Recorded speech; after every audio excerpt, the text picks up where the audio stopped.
तो नमस्कार दोस्तों, आज की इस वीडियो को हम शुरू करेंगे श्रीमद् भागवत गीता के 7वें अध्याय के 16वें श्लोक से। तो चलिए शुरू करते हैं। चतुर्विधा भजन्ते माम जना सुकृतिनोऽर्जुन आर्तो जिज्ञासुरथाथिं ज्ञानी च भरतर्षभ। तो भगवान श्री कृष्ण अर्जुन से कहते हैं, हे व्रतवंशियों में श्रेष्ठ अर्जुन, उत्तम कर्म वाले अर्थार्थी, आर्थ, जिज्ञासु और ज्ञानी, ऐसे 4 प्रकार के भक्तजन मुझे भजते हैं। तो यहाँ पे भगवान कृष्ण बता रहे हैं वे कौन से 4 प्रकार के लोग हैं जो कि भगवान को भजते हैं, जिसमें सबसे पहले है जो कि उत्तम कर्म करते हैं, दूसरे वो जो कि पीड़ित है, तीसरे वो जिन्हें जिज्ञासा है भगवान को जानने की, और चौथे वो जो कि ज्ञानी है। तेषां ज्ञाने नित्ययुक्त एक भक्तिर्विशिष्यते प्रियो हि ज्ञानिनोत्यर्थमहं सच मम प्रिय। फिर श्री कृष्ण कहते हैं, उनमें भी नित्य मुझ में एक ही भाव से स्थित हुआ अनन्य प्रेम भक्ति वाला ज्ञानी भक्त अति उत्तम है, क्योंकि मुझे तत्व से जानने वाले ज्ञानी को मैं अत्यंत प्रिय हूँ और वह ज्ञानी मुझे अत्यंत प्रिय है। तो उन 4 प्रकार के भक्तों में से सबसे ज़्यादा प्रिय भगवान को है ज्ञानी, क्योंकि ज्ञानी भगवान को तत्व से जानने की कोशिश करता है। उदाराः सर्व एवेते ज्ञानित्वात्मेव मेमेतम् आस्थितः स हि युक्तात्मा मामेवानुत्तमां गतिम्। फिर भगवान कृष्ण कहते हैं, ये सभी उदार है अर्थात श्रद्धा सहित मेरे भजन के लिए समय लगाने वाले से उत्तम है, परंतु ज्ञानी तो साक्षात मेरा स्वरूप ही है, ऐसा मेरा मत है, क्योंकि वह मतगत मन बुद्धि वाला ज्ञानी भक्त अति उत्तम गति स्वरूप मुझ में ही अच्छी प्रकार स्थित है। तो श्री कृष्ण ने जो 4 प्रकार के भक्त बताए हैं, उनमें से ज्ञानी के लिए कहा गया है कि वो तो साक्षात मेरा ही स्वरूप है, और वह सबसे उत्तम इसलिए है क्योंकि वह कृष्ण को तत्व से जानना चाहता है, वह अपने फायदे के लिए कृष्ण को नहीं भजता। बहुनाम जन्म नामन्ते ज्ञानवान मामं प्रपद्यते वासुदेव सर्वमिति स महात्मा सुदुर्लभ। यानी कि बहुत जन्मों के अंत के जन्म में तत्व ज्ञान को प्राप्त हुआ ज्ञानी सब कुछ वासुदेव ही है, इस प्रकार मुझे भजता है, वह महात्मा अति दुर्लभ है। यानी कि एक जो ज्ञानी है उसके काफी जन्मों के अंत में जाकर उसको तत्व ज्ञान का प्राप्ति होती है, तो उसे पता लगता है कि सब कुछ वासुदेव ही है। तो कृष्ण कह रहे हैं कुछ इसी प्रकार वह मुझे भजता है, और ऐसा ज्ञानी महात्मा अति दुर्लभ है।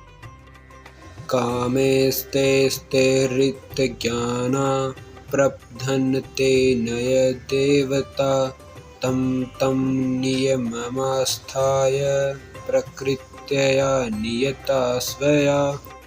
फिर भगवान श्री कृष्ण कहते हैं, उन भोगों की कामना द्वारा जिनका ज्ञान हारा जा चुका है, वे लोग अपने स्वभाव से प्रेरित होकर उस नियम को धारण करके अन्य देवताओं को भजते हैं अर्थात पूजते हैं। जिस पुरुष का ज्ञान इस संसार के भोगों के द्वारा ढक जाता है, वह बाद में अपने स्वभाव से प्रेरित होते हैं और उन्हें पूरा करने के लिए, कोई धन के लिए तो कोई किसी और चीज़ के लिए, अनेक प्रकार के अलग अलग प्रकार के देवताओं को पूजते हैं। यो यो याम तनुं भक्त श्रद्धयार्चितुमिच्छति तस्य तस्याचलां श्रद्धां तामेव विद्धयामयम्। फिर कृष्ण कहते हैं, जो सकाम भक्त जिस देवता के स्वरूप को श्रद्धा से पूजना चाहता है, उस भक्त की श्रद्धा को मैं उसी देवता के प्रति स्थिर रखता हूँ। तो भगवान कृष्ण कहना चाहते हैं, जो सकाम भक्त अपने जिस भी देवता को पूजता है श्रद्धा से, तो मैं उसकी श्रद्धा उसी की देवता के अंदर स्थिर रखता हूँ। सतया श्रद्धया युक्तः तस्याराधनमीहते लभते च तत् कामन्मयेव विहितान् हितान्। फिर श्री कृष्ण कहते हैं, वह पुरुष उस श्रद्धा से युक्त होकर उस देवता का पूजन करता है और उस देवता से मेरे द्वारा ही विधान किए हुए उन इच्छित भोगों को निसंदेह प्राप्त कर लेता है।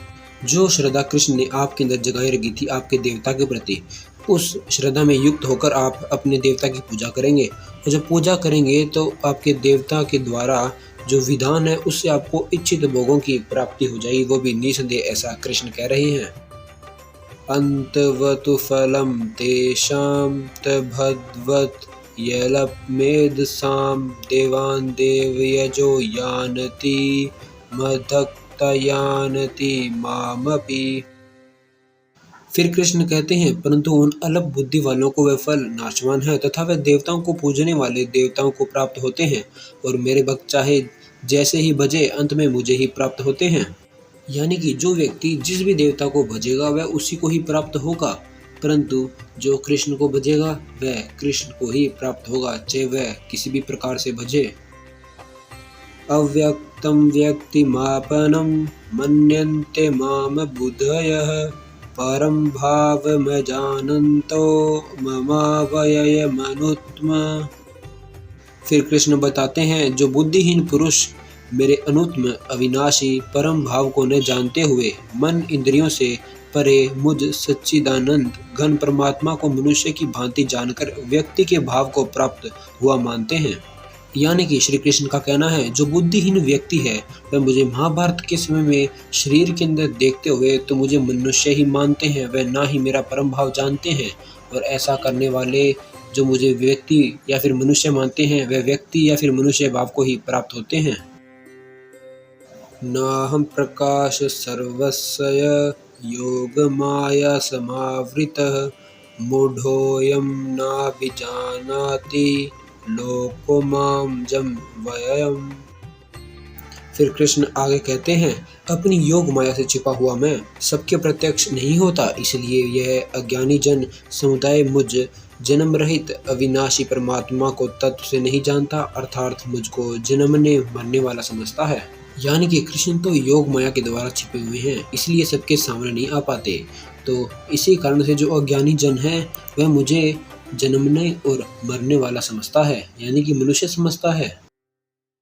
वेदाहं समिति तानि वर्तमानानि चार्जुन भविष्यवाणी च भूतानि माम तु वेद न कश्चन। फिर कृष्ण कहते हैं, हे अर्जुन, पूर्व से व्यतीत हुए और वर्तमान में स्थित तथा आगे होने वाले सब भूतों में मैं जानता हूँ, परंतु मुझको कोई भी श्रद्धा भक्ति रहित पुरुष नहीं जानता। यानी कि जो पहले हो चुका है, जो हो रहा है और जो आगे होने वाला है वो सब कृष्ण जानते हैं, परंतु जो व्यक्ति श्रद्धा और भक्ति से दूर है वह पुरुष नहीं जानता। इच्छा द्वेष समुत्थेन द्वंद्व मोहेन भारत सर्वभूतानि सम्मोहं सर्गे यानति परन्तप।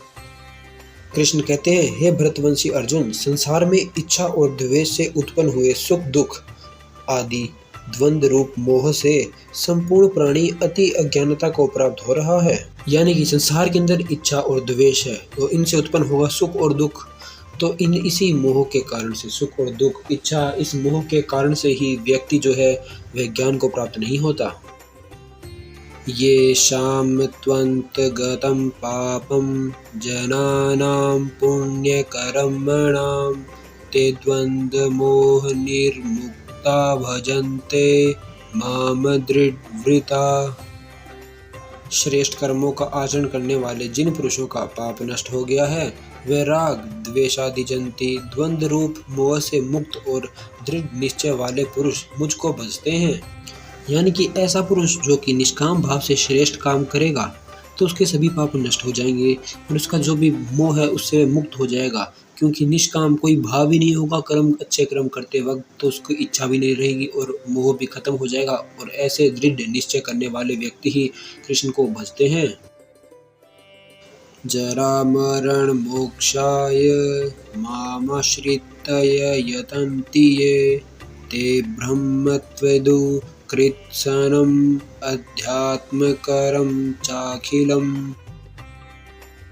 यानी जो मेरे शरण होकर जरा और मरण से छूटने के लिए यत्न करते हैं, वे पुरुष उस ब्रह्म को तथा संपूर्ण अध्यात्म को और संपूर्ण कर्म को जानते हैं। यानी कि जो कृष्ण के शरण में होकर जीवन और मरण से छूटने के लिए यत्न करते हैं, ऐसे पुरुष ब्रह्म, संपूर्ण अध्यात्म और संपूर्ण कर्म को जानते हैं।